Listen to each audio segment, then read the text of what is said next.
नमस्कार, मेरा नाम यशवंत साहू और आप देखना शुरू कर चुके हैं भिलाई टाइम्स। और भिलाई टाइम्स आज जो है सिस्टम को कोसेगा। सिस्टम को कोसने की बात मैं इसलिए कर रहा हूँ क्योंकि शिवनाथ नदी से लगे हुए जो बेल्ट हैं और जो लगा हुआ इलाका है, जो लगे हुए गांव हैं, उन इलाकों में लगातार प्लाटिंग हो रही है। उन इलाकों में बड़े बड़े होटल्स बन रहे हैं। वो हाईवे किनारे हमारा से लगा बेल्ट हो, चाहे वो शिवनाथ नदी से लगा बेल्ट हो, बड़े बड़े होटल्स हैं। और सिस्टम को हम इसलिए कोस रहे हैं कि इन जगहों पर परमिशन कौन देता है।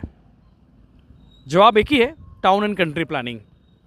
अब सवाल ये भी है कि जब उनको पता है कि शिवनाथ नदी है और नदी है, बाढ़ स्थिति निर्मित होती है, हर साल निर्मित होती है, हर साल वहाँ जो लोग रहने वाले परेशान होते हैं, चाहे वो प्लॉटिंग वाले लोग हों, चाहे होटल में रहने वाले लोग हों, चाहे वो बस्ती के लोग हों, फिर वहाँ पे बड़े बड़े कॉलोनी बनाने की अनुमति क्यों, बड़े बड़े होटल बनाने की अनुमति क्यों?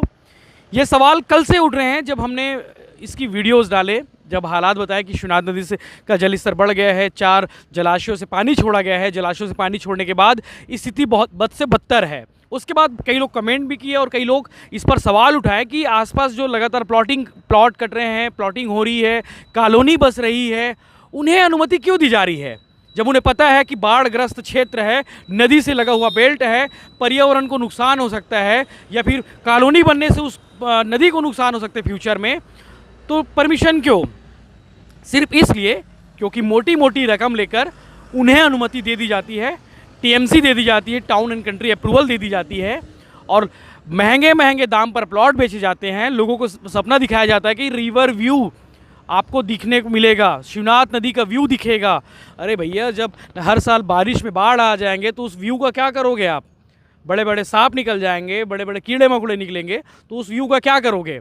देखिए, हमारा मकसद किसी कॉलोनाइज़र का नुकसान करना या फिर किसी होटल वाले का नुकसान करना नहीं है, लेकिन वस्तु स्थिति को बताना है कि हर साल बारिश के 4 महीनों में ये स्थिति निर्मित होती है, बाढ़ के हालात बनते हैं, उन घरों में पानी घुसता है, उन कॉलोनियों में पानी घुसता है जिन कॉलोनियों का निर्माण किया जा रहा है। अभी वो कॉलोनी का भी नहीं देखेगा, अभी बारिश जो निर्मित हुई है उससे। तो सवाल, प्रशासन सिर्फ जो है शहर के अंदरूनी इलाकों में अवैध प्लाटिंग पे कार्रवाई करता है, तो प्रशासन को यहाँ भी देखना चाहिए और प्रशासन को ऐसे चीज़ों को रोकना चाहिए कि जो नदी किनारे वाले क्षेत्र हैं, नदी किनारे वाले बेल्ट हैं, यहाँ पर प्लाटिंग की अनुमति ना दी जाए ताकि कोई कॉलोनी ना बसे, और कॉलोनी बसे तो उन्हें बारिश के दिनों में कोई परेशानी ना हो।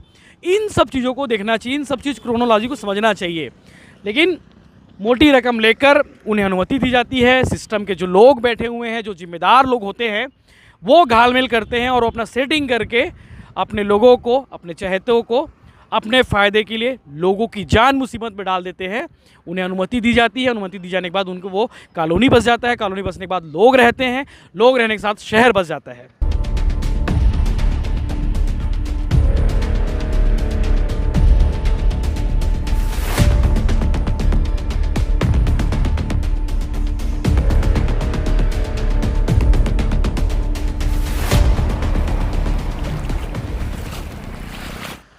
हम अभी इस बात कर रहे थे कि नदी किनारे वाले जो इलाके हैं वहाँ पे बड़ी कॉलोनी, बड़े होटल्स और बड़े इंस्टीट्यूशंस को अनुमति क्यों दी जाती है। जब आपको पता है कि बाढ़ के हालात निर्मित होंगे, बारिश के दिनों में बाढ़ की स्थिति निर्मित होगी।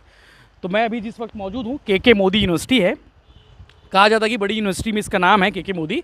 और महामारा दुर्ग में, महामारा एनिकट, महामारा गाँव, यहाँ पर के मोदी यूनिवर्सिटी का निर्माण किया गया है। और ये देख सकते हैं पूरा पानी पानी है। हम सवाल उठा रहे थे, ये जीता जाता उदाहरण भी है कि जो बड़ी यूनिवर्सिटी है, जो बड़े इंस्टीट्यूशंस है, बड़े जगह जो है, जो कॉलोनी है, वो नदी किनारे बसा हुआ है और बसने की वजह से पूरा पानी पानी है। ये हालात देख सकते हैं।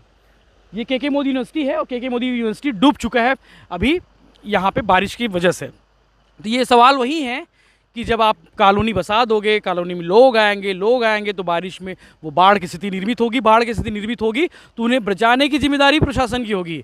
तो भैया, पहले ही आप एहतियात बरत लोगे कि संकट नहीं रहेगा ना। आप कॉलोनी की अनुमति ही नहीं दोगे तो लोग नहीं बसेंगे। गांव वाले तो अपना मैनेज कर लेते, लेकिन शहर वाले, जो शहर के लोग जो कॉलोनी में आते हैं, वो बाढ़ की स्थिति को समझ नहीं सकते और बाढ़ के हालात से निपट नहीं सकते।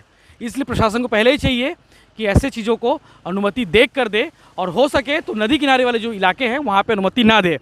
के मोदी यूनिवर्सिटी जब निर्माण हुआ था, जब अनुमति मिली थी, तो इस पर भी सवाल उठाए गए थे। जिला पंचायत सदस्य हैं, चाहे कांग्रेस नेता हो, चाहे बीजेपी के नेता हो, उन्होंने सवाल उठाया था कि आखिर नदी किनारे इस यूनिवर्सिटी को अनुमति क्यों दी जा रही है।